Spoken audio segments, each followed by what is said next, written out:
ನಮಸ್ತೆ ನನ್ನ ಪ್ರಿಯ ವೀಕ್ಷಕರೇ, ನಮ್ಮ ಲಕ್ಷಾ ಚಾನಲ್ಗೆ ಸ್ವಾಗತ. ವೀಕ್ಷಕರೇ, ಇವತ್ತು ನಾವು ನೋಡ್ತಿರೋದೊಂದು ವೈರಿ ನಾಶಕ ಯಂತ್ರ ಅಂತಂದ್ಬಿಟ್ಟು. ಅಂದರೆ ಎಲ್ಲ ಯಂತ್ರಗಳಲ್ಲಿ ನಾವು ಬರಿತಾ ಇದ್ವಿ, ಯಾವುದೇ ಮಂತ್ರ ಇರಲಿ, ಬೇರೆ ಒಂದು ನಮಗೇನಾದ್ರು ಬೇಕಾಗಿರೋದು ಅಂಥದ್ದಾಯಿದ್ರೆ ಯಂತ್ರಗಳಲ್ಲಿ ಬರಿತಿದ್ವಿ. ಆದರೆ ಇವತ್ತು ನೀವು ಬರಿತಿರೋವಂಥದ್ದು ಒಂದು ಎಲೆ ಒಳಗಡೆ ಬರಿಬೇಕಿದ್ದ ವೈರಿ ನಾಶಕ ಒಂದು ಅಂತ ಅಂದ್ಬಿಟ್ಟು. ಇದು ಈ ದುಷ್ಟರನ್ನು ಯಾರು ದುಷ್ಟರು ಕಾಡಿಸ್ತಾರೋ ಅವರಿಗೆ ಬರೆಯುವಂಥ ಯಂತ್ರ ಆಗಿದೆ ಇದು. ಇದನ್ನು ಬರಿಬೇಕಾದ್ರೆ ನೀವು ಇದಕ್ಕೆ ಬೇಕಾಗಿರುವಂಥ ಒಂದು ಕಪ್ಪು ವೀಳ್ಯದೆಲೆ ಬೇಕು. ಯಾಕೆ ನನಗಿಲ್ಲಿ ವೀಳ್ಯದೆಲೆ ಸಿಕ್ಕಿಲ್ಲ ವೀಕ್ಷಕರೇ, ನಾನು ಹಾಗಾಗಿ ಬೇರೆ ಎಲೆ ಒಳಗೆ ನಾನು ನೋಡಿ ಇಲ್ಲಿ ಬರೆದಿದ್ದೀನಿ ಈ ರೀತಿ: ಓಂ ಕಾಲ ಭೈರವಿ, ಓಂ ಮೃತ್ಯು ಭೈರವಿ, ಈ ರೀತಿ ಬರೆದಿದ್ದೀನಿ. ಇದರಲ್ಲೂ ಆದರೆ ನಿಮಗೆ ಕಾಣಲ್ಲ, ಇದು ಪೂರ್ತಿ ನೋಡಿ ಈ ರೀತಿ ಬಂದುಬಿಡುತ್ತೆ, ಕಾಣಿಸಲ್ಲ, ಅಕ್ಷರ ಕಾಣಿಸಲ್ಲ. ಇದನ್ನು ಈ ರೀತಿ ನೀವು ಬರ್ಕೋಬೇಕು ನೋಡಿ. ಅಲ್ಲಿ ಕಾಲ ಭೈರವಿ ಅಂತ ಹಾಕಿದ್ದೀನಿ, ಇಲ್ಲಿ ಓಂ ಮೃತ್ಯು ಭೈರವಿ ಈ ರೀತಿ ಬರೀಬೇಕು. ಮೃತ್ಯು ಭೈರವಿ ಅಂತ ಬರ್ಕೋಬೇಕಾಗತ್ತೆ. ಇದನ್ನು ಈ ರೀತಿ ಬರೆದು ಆದಮೇಲೆ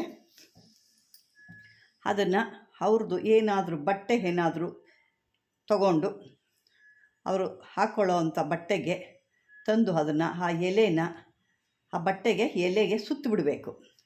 ಅದಕ್ಕೆ ಬರೀ ಒಂದು ಅರಿಶಿಣ ಕೊಂಬು ಮತ್ತು ಒಂದು ಲಿಂಬೆಹಣ್ಣು ಎರಡು ಹೋಳು ಮಾಡಬೇಕು. ಈ ನಿಂಬೆಹಣ್ಣು 2 ಹೋಳು ಮಾಡಿ ಅದಕ್ಕೆ ಕುಂಕುಮ ಮತ್ತು ಅರಿಶಿಣ ಕುಂಕುಮ 2 ಹಚ್ಚಿಬಿಟ್ಟು ಅದಕ್ಕೆ ಪೂಜೆ ಮಾಡಿ, ಯಾರ್ದಾದ್ರೂ ಒಂದು ಹಳೆ ಸ್ಮಶಾನದಲ್ಲಿ ಹೋಗಿ ಅಲ್ಲಿ ಯಾವುದಾದ್ರು ಒಂದು ಹೆಣದ ಒಂದು ಸಮಾಧಿಲಿ ಅದನ್ನು ಹೂಳ್ಬಿಡಬೇಕು. ಹೂಳ್ಬಿಟ್ರೆ ನಿಮಗೆ ಯಾರು ದುಷ್ಟರಾಗಿ ಕಾಡಿಸ್ತಾ ಇದ್ದಾರೋ, ನೀವು ಒಳ್ಳೆಯವರಾಗಿದ್ದೀರಾ, ನಾವು ಒಳ್ಳೆಯವರಾದರೂ ನಮ್ಮನ್ನು ಈ ರೀತಿ ಕೆಟ್ಟದಾಗಿ ದುಷ್ಟತನ ಮಾಡ್ತಾ ಇದ್ದಾರೆ, ಯಾವುದು ವ್ಯವಹಾರ ಮಾಡಿದ್ರು ನಮಗೆ ಹಾಳು ಮಾಡ್ತಾ ಇದ್ದಾರೆ,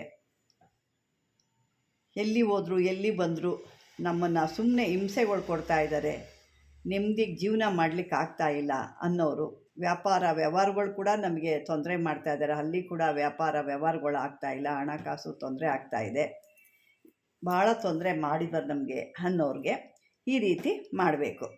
ಅಂದರೆ ಸುಮ್ಮನೆ ಮಾಡಿದ್ರೆ ತಪ್ಪಾಗ್ಬಿಡುತ್ತೆ, ಅದನ್ನು ಮಾಡೋಕ್ಕೆ ಹೋಗಬೇಡಿ. ಅವ್ರು ಏನು ತೊಂದರೆ ಮಾಡಿದಾರೋ ಅವರು ಮಾತ್ರ ಅನುಭವಿಸ್ಬೇಕು ಇದನ್ನು. ಅವ್ರು ಏನು ಮಾಡಿದಾರೆ ನೋಡಿ, ಅದನ್ನು ಪ್ರತಿಫಲನ ಅವರು ಅನುಭವಿಸ್ಬೇಕು. ಏನು ಒಬ್ಬರಿಗೆ ತೊಂದರೆ ಮಾಡಿ ಆ ಒಂದು ನೋವನ್ನ ಅವರು ಸಂತೋಷಪಟ್ಟು ಖುಷಿ ಪಡ್ತಾರಲ್ವ, ಆ ಖುಷಿನ ಅವರು ಅನುಭವಿಸ್ತಾ ಇರಬೇಕು. ಆ ರೀತಿ ನೀವು ಇದನ್ನು ಯಾವುದಾದ್ರೂ ಒಂದು ಮೊದಲು ನಿಮ್ಮ ಮನೆ ದೇವ್ರನ್ನ ಒಂದು ನೆನೆಸ್ಕೋಬೇಕು. ನೆನೆಸ್ಕೊಂಡು ನನಗೆ ಈ ಥರ ತೊಂದರೆ ಕೊಟ್ಟಿದ್ದಾರೆ, ಹಾಗಾಗಿ ನಾನು ಈ ರೀತಿ ಅವ್ರಿಗೆ ಮಾಡ್ತಾಯಿದ್ದೀನಿ, ನಾನು ಯಾವುದೇ ರೀತಿ ಕೆಟ್ಟದ್ದು ಮಾಡ್ತಾ ಇಲ್ಲ ಅಂತ ಹೇಳಿ ಈ ರೀತಿ ಬರೆದುಬಿಟ್ಟು ನೀವು ಅರಿಶಿಣ ಕುಂಕುಮ ಎಲ್ಲ ಹಚ್ಚಬೇಕು. ಲಿಂಬೆಹಣ್ಣು 2 ಹೋಳು ಮಾಡಿ ಒಂದು ಅರಿಶಿಣ ಕೊಂಬನ್ನು ಕೂಡ ಇಡಬೇಕು. ಅದ್ರ ಜೊತೆಗೆ ಇಟ್ಟು ಒಂದು ನಿಂಬೆಹಣ್ಣು ತೊಗೊಂಡು 2 ಹೋಳು ಮಾಡಬೇಕು. ಒಂದು ಹೋಳಿಗೆ ಅರಿಶಿಣ, ಒಂದು ಹೋಳಿಗೆ ಕುಂಕುಮ ಹಚ್ಚಿ ಅದಕ್ಕೆ ಪೂಜೆ ಎಲ್ಲ ಮಾಡಿದ ನಂತರ ಇದು ಒಂದು ಹೆಣದ ಒಂದು ಜಾಗದಲ್ಲಿ ಊತಿರುವಂಥ ಜಾಗದಲ್ಲಿ ಎತ್ಕೊಂಡೋಗಿ ಊತು ಬಿಡಬೇಕು. ಇದಕ್ಕೆ ಕೂಡ ಒಂದು ಮಂತ್ರ ಬರುತ್ತೆ, ಆ ಮಂತ್ರನ ನಾನು ಹೇಳ್ತೀನಿ, ಕೇಳಿಸ್ಕೊಳ್ಳಿ. ಓಂ ನಮೋ ಭಗವತಿ ರುದ್ರ ಶಕ್ತಿ ತ್ರಿಕಾಳಿ ಲತಿ, ಅವ್ರ ಹೆಸರು ಹಾಕ್ಕೋಬೇಕು. ಮತ್ತು ಅವರ ತಾಯಿ ಹೆಸರು ಕೂಡ ಹಾಕ್ಕೋಬೋದು, ಅದು ಪುರುಷ ಆಗಿರ್ಬೋದು ಸ್ತ್ರೀ ಆಗಿರ್ಬೋದು, ಅವರ ತಾಯಿ ಹೆಸರು ಮಾತ್ರ ಹಾಕ್ಕೋಬೇಕಾಗುತ್ತೆ. ನಂತರ ವೈರಿ ಮಾರಣಾಂತಿಕೆ ಓಂ ಪಟ್ ಸ್ವಾಹ.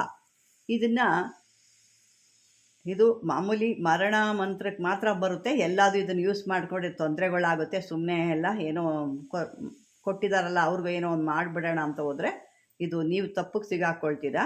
ಹಾಗಾಗಿ ಇದನ್ನು ಸೂರ್ಯಗ್ರಹಣ ಅಥವಾ ಚಂದ್ರಗ್ರಹಣ ಅಥವಾ ಯಾವುದಾದ್ರೂ ಒಂದು ಒಳ್ಳೆಯ ದಿವಸದಲ್ಲಿ ಭಾನುವಾರದಲ್ಲಿ ಈ ರೀತಿಯಲ್ಲಿ ನೀವು ಜಪ ಮಾಡ್ಬೋದು. ಜಪ ಮಾಡಿ ಸಿದ್ಧಿ ಮಾಡಿ ಇಟ್ಕೊಂಡ್ರೆ ಮಧ್ಯದಲ್ಲಿ ಅವರ ಹೆಸರು ಕೂಡ ಬರಿಬೇಕಾಗುತ್ತೆ. ಮಧ್ಯದೇನು ಜಾಗ ಬಿಟ್ಟಿದ್ದೀರಲ್ವ, ಈಗ ನಾನು ಇಲ್ಲೊಂದು ನಿಮಗೆ ತೋರಿಸ್ತೀನಿ ನೋಡಿ, ಇಲ್ಲಿ ಜಾಗ ಇದೆಯಲ್ವಾ, ಈ ಜಾಗದಲ್ಲಿ ನೀವು ಈಗ ಅವರು ಏನು ನನಗೊಂದು ನರಸಿಂಹ ಅಂತ ಸುಮ್ಮನೆ ಒಂದು ಹೆಸರು ತೊಗೊತೀನಿ. ನರಸಿಂಹ ಇದು ಒಂದು ಹೆಸರು. ಇದು ಮಧ್ಯದಲ್ಲಿ ಅವರ ಹೆಸರು ಬರಬೇಕು. ಹಿಂದೆ ತಿರುಗಿಸಿ ಅವನ ತಾಯಿಯ ಹೆಸರು ಬರೀಬೇಕು. ಮೇಲುಗಡೆ ಇಲ್ಲಿ ನರಸಿಂಹ ಅಂತ ಹಾಕಿ ಅದೇ ಥರ ಇಲ್ಲೊಂದು ನರಸಿಂಹ ಅಂತ ನಾನು ಒಂದು ಉದಾಹರಣೆ ಕೊಟ್ಟಿದ್ದೀನಿ. ಸಿಂಹ ಮತ್ತು ಅವನ ತಾಯಿ ಹೆಸರು ಸಿದ್ದಮ್ಮ ಅಂತ ಹೇಳ್ಕೊಳ್ಳೋಣ ಅಲ್ವಾ. ಸುಮ್ಮನೆ ಒಂದು ಹೆಸರು ಸಿದ್ದಮ್ಮ. ಸಿದ್ದಮ್ಮ ಈ ಥರ ನರಸಿಂಹನ ತಾಯಿ ಸಿದ್ದಮ್ಮ ಅಂತ ಹಿಂದೆ ಈ ಥರ ಬರ್ಕೋಬೇಕು. ಬರೆದಾದ ನಂತರ ಇದನ್ನು ಅವನ ಬಟ್ಟೆ ಏನು ನಿಮಗೆ ಇರುತ್ತಲ್ವ, ಅವನ ಬಟ್ಟೆಯಲ್ಲಿ ಇದನ್ನು ಎಲೆನ ಸುತ್ತಿ ಅದರೊಳಗಡೆ ಒಂದು ಅರಿಶಿನ ಕೊಂಬನ್ನು ಇಟ್ಟು ಅದನ್ನು ಸುತ್ತಬಿಟ್ಟು ಅವನ ಬಟ್ಟೆ ಜೊತೆಗೆ ಇದನ್ನು ಸುತ್ತಬಿಟ್ಟು ಇದನ್ನು ಒಂದು ನಿಂಬೆಹಣ್ಣು 2 ಕಟ್ ಮಾಡಿ ಇದಕ್ಕೆ ಈ ಮಂತ್ರನ ನೀವು ಹೇಳ್ದಂಗೆ ಅದನ್ನು ಹೇಳ್ಕೋಬೇಕು. ಓಂ ನಮೋ ಭಗವತಿ ರುದ್ರಶಕ್ತಿ ತ್ರಿಕಾಳಿ ಲತಿ, ಆಮೇಲೆ ಅವರ ಹೆಸರು ವೈರಿ ಮರಣಾಂತಿಕೆ ಓಂ ಫಟ್ ಸ್ವಾಹ, ಇಂಥವರ ಮಗ ಇಂಥವನು ಅಂತ. ಈಗ ನಾನು ಏನು ಹೇಳಿದೆ ಅಲ್ಲಿ, ಸಿದ್ದಮ್ಮನ ಮಗ ನರಸಿಂಹ ಅನ್ನೋ ಆ ಥರ ಏನಾದ್ರು ಇತ್ತು ಅಂದಾಗ ಅವ್ರ ರೀತಿ ವೈರಿ ಮರಣಾಂತಿಕೆ ಓಂ ಫಟ್ ಸ್ವಾಹ. ಇದನ್ನು ನೀವು ಮೊದಲೇ ಇದನ್ನು ಸಿದ್ಧಿ ಮಾಡಿ ಇಟ್ಕೋಬೇಕು. ಇದು ಸಿದ್ಧಿ ಆಗಬೇಕು ಅಂತಂದರೆ 1008 ಬಾರಿ ಸಿದ್ಧಿ ಮಾಡ್ಕೋಬೇಕು. 1008 ಸಾರಿ ಹೇಳಬೇಕು. ದಿನಕ್ಕೆ 108 ಹೇಳ್ಕೊಳ್ತಿರೋ ಅದು ನಿಮಗೆ ಸೇರಿದಿಲ್ಲ, ಒಂದೇ ದಿವಸ ಹೇಳ್ತಿರೋ ಹೇಳ್ಕೊಂಡು ಸಿದ್ಧಿ ಆದಮೇಲೆ, ಅಂದರೆ ಗ್ರಹಣಗಳಲ್ಲಿ ಮಾಡಿದಾಗ 108, ಬೇರೆ ದಿವಸ ನೀವು ಮಾಡ್ತೀವಿ ಅಂತಂದರೆ ಸಾಕಷ್ಟು ಮಾಡಬೇಕು, 25,000 ಆದರೂ ನೀವು ಮಿನಿಮಮ್ ಮಾಡಬೇಕಾಗುತ್ತೆ. ಅದನ್ನು ಮಾಡಿ ನೀವು ಇದನ್ನು ತಯಾರು ಮಾಡಿ ಅಲ್ಲಿ ಹಾಕಿದಾಗ ಆ ರೀತಿ ಮಶಾಣದಲ್ಲಿ ಆ ಹೆಣದ ಒಂದು ಜಾಗದಲ್ಲಿ ಅಲ್ಲಿ ಹಾಕಿದಾಗ ನಿಮಗೆ ಆ ಒಂದು ಶತ್ರು ಅನ್ನೋದು ನಾಶ ಆಗ್ತಾನೆ. ನಿಮಗೇನು ತೊಂದರೆ ಕೊಟ್ಟಿದ್ದಾನೆ ಆ ಶತ್ರು ನಾಶ ಆಗ್ತಾನೆ. ವೀಕ್ಷಕರೇ, ಈ ಒಂದು ತಂತ್ರನ ನೀವು ಸರಿಯಾದ ರೀತಿಯಲ್ಲಿ ಬಳಸ್ಕೊಂಡ್ರೆ ನಿಮಗಿದು ಒಳ್ಳೆಯದಾಗುತ್ತೆ. ಒಳ್ಳೆ ರೀತಿಯಲ್ಲೇ ಮಾಡ್ಕೋಬೇಕು, ಒಳ್ಳೆ ಇದನ್ನೇ ಮಾಡಬೇಕು. ಮತ್ತು ಎಲೆ ಬಂದು ಕಪ್ಪು ಎಲೆ ತೊಗೋಬೇಕು, ವಿಳ್ಯದೆಲೆ. ನಾನಿಲ್ಲಿ ಯಾವುದೋ ಒಂದು ಎಲೆ ತೋರಿಸಿದ್ದೀನಿ, ನನಗೆ ಅಷ್ಟು ದೊಡ್ಡ ಎಲೆ ಸಿಕ್ಕಲಿಲ್ಲ, ಎಲ್ಲ ಬಿಸಿಲು ಕಾಲ ಇರೋದು ಚಿಕ್ಕ ಚಿಕ್ಕ ಎಲೆ ಇದೆ. ಹಾಗಾಗಿ ನೀವು ಒಂದು ದೊಡ್ಡ ಎಲೆ ತೊಗೋಬೇಕು, ನೀಟಾಗಿ ಬರೆಯೋ ಥರ ಅದನ್ನು ತಗೊಂಡು ಕಪ್ಪು ಎಲೆ ಆಗಿರಬೇಕು, ಎಲೆ ಕೂಡ ಕಪ್ಪುದಾಗಿರಬೇಕು. ಅದು ಹಾಕಿ ನೋಡಿ ನೀವು ಆ ರೀತಿ ಮಾಡ್ಕೊಳ್ಳಿ ಅಂತ ಹೇಳ್ತಾ ವೀಕ್ಷಕರೇ, ಈ ಒಂದು ವಿಡಿಯೋ ನಿಮಗೆ ಇಷ್ಟವಾದರೆ ಲೈಕ್ ಮಾಡಿ, ಶೇರ್ ಮಾಡಿ, ಆದಷ್ಟು ಸಬ್ಸ್ಕ್ರೈಬ್ ಮಾಡ್ಕೊಳ್ಳಿ ಅಂತ ಹೇಳ್ತಾ ಇದುವರೆಗೂ ವೀಕ್ಷಣೆ ಮಾಡಿ ಧನ್ಯವಾದಗಳು. ಬಾಂಧವ್ಯ.